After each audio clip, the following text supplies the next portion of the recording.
বেমাৰ হ'ব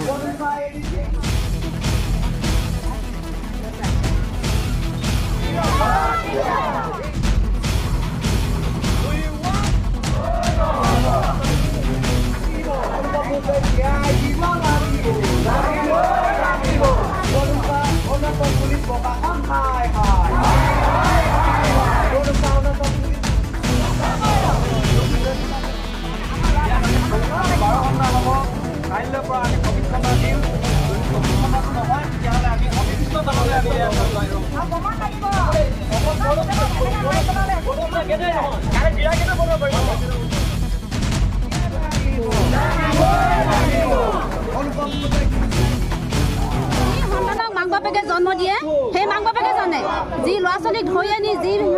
ৰিহাবত যিবোৰ শাস্তি দিছে কিন্তু ল'ৰাটো ঘৰৰ পৰা আনোতে তেনেকুৱাখিনি হোৱা নাছিলে সেই ল'ৰাটোক আমাক ভাল কৰি দিব লাগে আৰু যাতে পুলিচ প্ৰশাসনে সেইটো আমাক যে মানি ল'ব লাগিব আমি যিটো দাবী দিছোঁ সেইটো দাবী আমাক মানি ল'ব লাগিব আৰু অৰুণাচলত এইটোতো ল'ৰাটো জিন্দগী বৰবাদ হ'ল অৰুণাচলৰ ৰিহাবত যি আমাৰ আছামৰ ল'ৰা সোমাইছে প্ৰতিটো ল'ৰা কেনেকুৱা কৰিছে চিৰাটো থানাটো মোৰ ল'ৰাটো সুমিয়া লাগে ইয়াতো এইটো ল'ৰা সুমিয়া লাগে প্ৰতিটো অৰুণাচলত যে এইটো কৰিব সেইটো কথা নহয় সেইটো কাৰণে আমাৰ দাবী মানিবই লাগিব সেইটো সিহঁতি ক'ত অধিকাৰ পালে যে কৃষ্ণ মৰাণে ধৰি আনিলে খেতি নি সুমিয়ালে যে গাৰ্জেনক খেতি সুধি ল'লে নে অনুপম মুদৈক গাৰ্জেনক সুধিলে নুসুধাকে সিহঁতি ৰিহাবত সুমিয়াই দিছে ৰিহাবত সেইটো ব্যৱস্থা কৰিছে কেলে সেইটো ব্যৱস্থা কৰিব লাগে কেলে চবৰে ল'ৰা ছোৱালী আছে যাৰ ল'ৰা ছোৱালী কেনেকুৱা কয় নিজৰ মাক বাপেকে জানে মোৰ ল'ৰাটোক যেনেকুৱাখিনি কৰিলে মই জানো তেনেকৈ ৰিহাব চেণ্টাৰ বিস্কুট এটা ৰিহাবলৈ আনি কিনি মৰমত মানে বেলেগে সঁচাই দিলেহি তাৰ বিনিময়ত মানে ধৰি লওক তাৰ ডাক্তৰ ট্ৰিটমেণ্টটো সেইটো কৰি দিব লাগে বিনামূল্যত মানে তাৰ ক্ষতিপূৰণ দিব লাগে তাৰপিছতে তেনেকৈ এনেকুৱা হাৰাশাস্তি গোটেই জীৱনৰ লাইফটোৰ কাৰণে তাক পংগু বনাই দিলে তাৰ বিনিময়ত মানে ভালকৈ চিন্তা কৰিব লাগিব সিহঁতি গোটেই জীৱনটো লাইফটো এতিয়া খোজকাঢ়িব নোৱাৰে ভাত খাব নোৱাৰে ভালকৈ এতিয়া অৱস্থা বেয়া কাহিল আমি তাক বডিগাৰ্ড গাৰ্ডত থাকিব লাগে এজন জানো নহ'লে তেওঁ মানে ইফালে উঠিব নোৱাৰে বহিব নোৱাৰে তাৰ মানে এজন লাগিবই গাত তাৰ ভৱিষ্যত জীৱনটো লাইফটো খতমেই যেতিয়া আমি তাৰ বাঢ়িবলৈ অন্ত পৰা নাই কি কৰিম কি নকৰিম আমি দুখীয়া মানুহ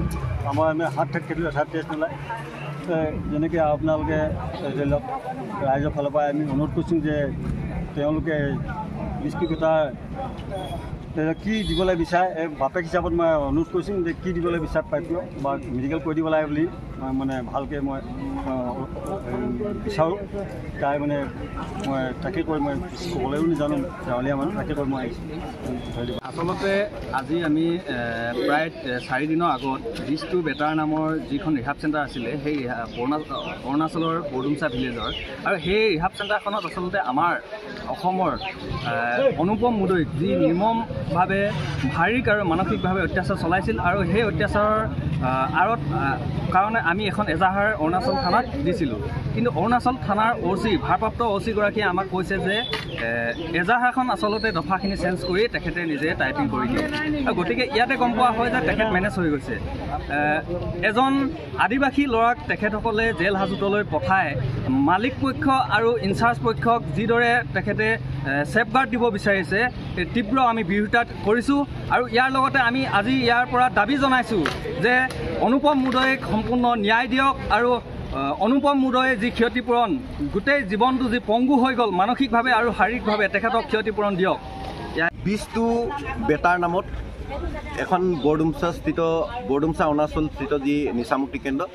আমাৰ এজন গাঁৱৰে যুৱক একেবাৰে কম বয়সীয়া যুৱক অনুপম মুদৈক বৰ নিৰ্মমভাৱে অমানৱীয়ভাৱে মাৰধৰ কৰিলে বৰ্তমান তেওঁ পংগু অৱস্থাত আছে আৰু একেবাৰে দুখীয়া দৰিদ্ৰ হোৱাৰ হেতুকে তেখেতক আচলতে ঘৰৰ মানুহ মেডিকেলত নিবলৈ আচলতে আৰ্থিক অভাৱৰ বাবে সক্ষম হোৱা নাই আমি এটা কথাই ইতিমধ্যে গম পাইছোঁ যে যিজন বিস্টু বেটাৰ নিচামুক্তি কেন্দ্ৰটো মালিক তেখেতক আচলতে অৰুণাচল বৰডুমচা পুলিচে ৰক্ষণাবেক্ষণ দি আছে ইয়াৰ সমান্তৰালভাৱে বৰডুমচাত যিগৰাকী ADC আছে এই ADC গৰাকীও আচলতে এই বিষয়বস্তুটো বৰ বাৰুকৈয়ে গাপ দিবলৈ চেষ্টা কৰি আহিছে আৰু আমি বৰ্তমানে সমগ্ৰ গাঁওবাসী স্থানীয় দল সংগঠন ওলাই আহি আমি আজি বৰডুমচাৰ যিখন গেট আছে এই গেটখন আমি বন্ধ কৰি ৰাখিছোঁ আমি 6 ঘণ্টা আজি 6 ঘণ্টা আমি এই কাৰ্যসূচীটো লৈছোঁ যদিহে এই কাৰ্যসূচী লোৱাৰ পাছতো বিষ্টু বেটাৰ যি নিচামুক্তি কেন্দ্ৰ স্বত্বাধিকাৰী লগতে যিসমূহ তাত থকা আচলতে বিষয়ববীয়াক যদিহে গ্ৰেপ্তাৰ যদি নকৰে তেতিয়াহ'লে কিন্তু আমি এই গেটখন যিখন গেটত আমি বৰ্তমানে উপস্থিত হৈ আছোঁ এই গেটখন অনিৰ্দিষ্ট কাললৈ আমি বন্ধ কৰি দিয়ে আমি সিদ্ধান্ত গ্ৰহণ কৰিছোঁ ধন্যবাদ